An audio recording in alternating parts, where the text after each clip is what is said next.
Tentokrát Kacetl má prostor a má také příjemce, aby rychle rozehrál.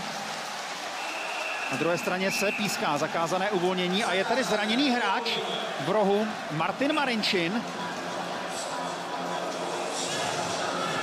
Podíváme se na šanci Tomáše Vondráčka. Hned poté budeme hledat, co se stalo v útočném pásmu Pardubic, kde v rohu kluziště zůstal Martin Marinčin.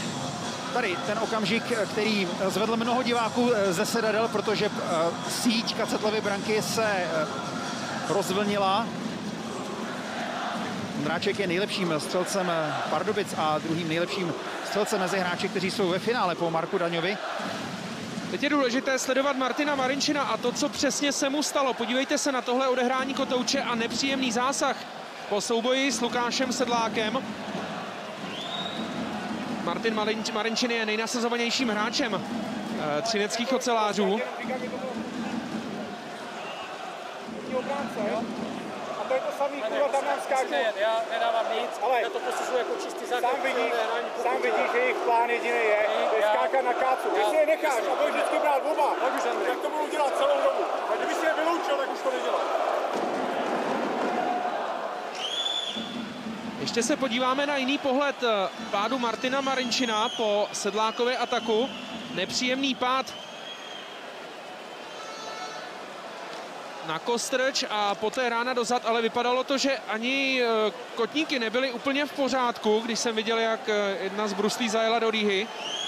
Ale spíše to ten celkový náraz Martina Marinčina, po kterém musí dokonce na led přispěchat i pardubický lékař. Znovu připomeňme, že bez Jakuba Jeřábka, klíčového obránce, se musí v playoff obejít třinecká organizace a přijít ještě o Martina Marinčina. To už by byla obrovská rána pro tohoto muže Zdeňka Motáka, který má na starosti v Třinci střídání a péči o obránce. Marinčin odehrál, kotouč nebyl v jeho držení, pak přišel náraz od Lukáše Sedláka. Těžko říct, jestli to už spadá do kategorie pozdní dohrání. Každopádně náraz zády, ať už to tedy byla kostrč, bederní páteř nebo i krční páteř, protože Marinčinova hlava dost ošklivě se udeřila o mantinel při tom pádu zády.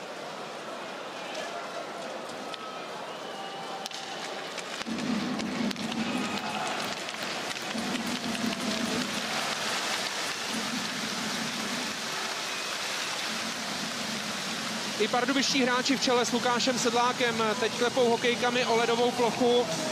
Stejně jako Interia aréně sympaticky tleská zraněnému třineckému bojovníkovi.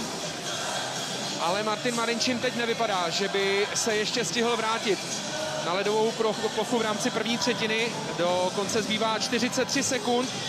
Velkým otazníkem je zdravotní stav slovenského klíčového, naprosto nepostradatelného obránce při absenci Jakuba Jeřábka pro další průběh tohoto utkání.